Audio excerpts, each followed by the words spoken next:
Sebagaimana kita pahami bahwa birokrasi merupakan instrumen pemerintah untuk memberikan pelayanan publik yang terbaik sesuai tingkat kebutuhan publik itu sendiri. Tegasnya dapat dikatakan bahwa substansi birokrasi pemerintahan sipil dan kepolisian adalah pelayanan publik. Tidak ada artinya kehadiran pemerintah pusat sampai ke daerah kalau tidak ada pelayan publik, kata praktisi dan pemerhati hukum Herman Munawar, Rabu tanggal 23 Oktober tahun 2024. Jadi Mas, sebagaimana kita pahami bersama bahwa birokrasi merupakan instrumen pemerintahan untuk memberikan pelayanan publik yang terbaik.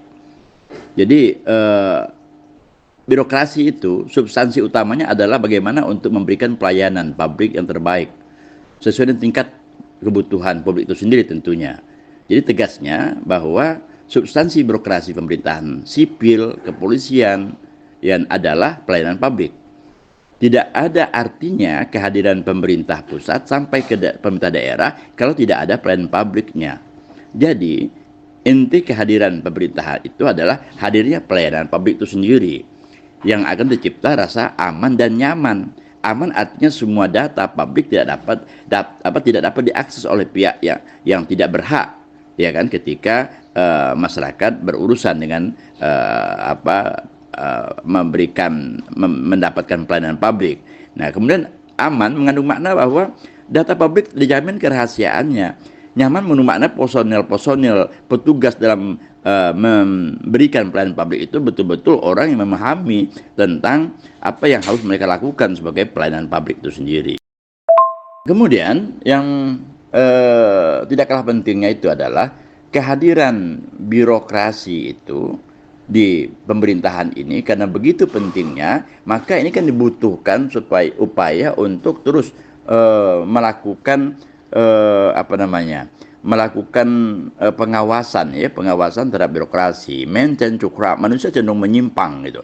Jadi kalau misalnya tidak ada pengawasan, tidak ada upaya untuk melakukan pengawasan yang terus-menerus terhadap kinerja birokrasi, maka ada kecenderungan lemah dan tidak akan memberikan pelayanan yang terbaik. Nah, artinya apalagi yang berkaitan dengan inovasi terhadap pelayanan publik sendiri. Nah, oleh sebab itulah dasarnya kenapa ombudsman itu dilahirkan, ya kan?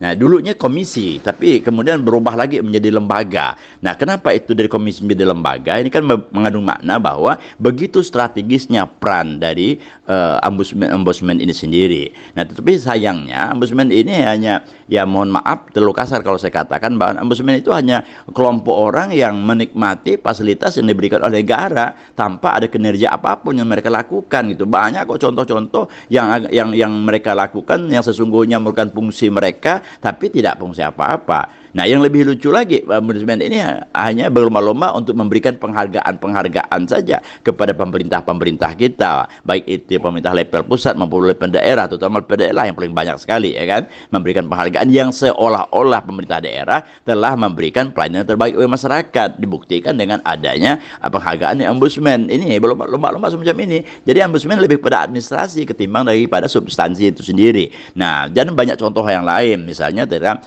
MK yang ada di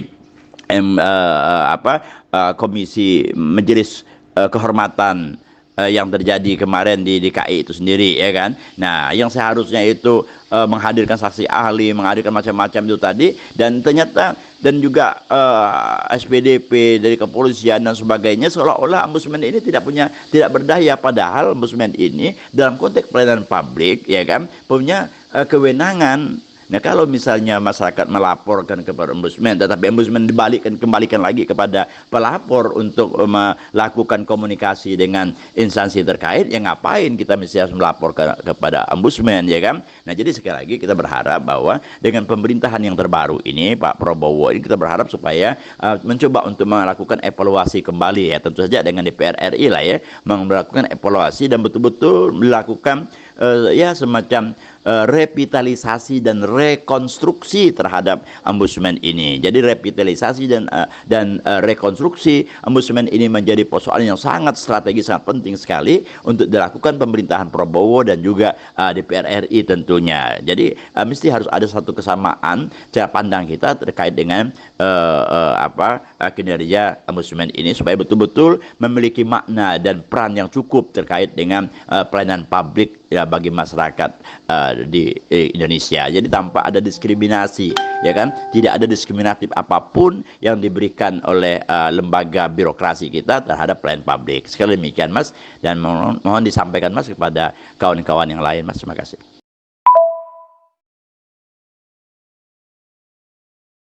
Untuk berita selengkapnya dapat membaca berita portal Media Delegasi di website www.mediadelegasi.id.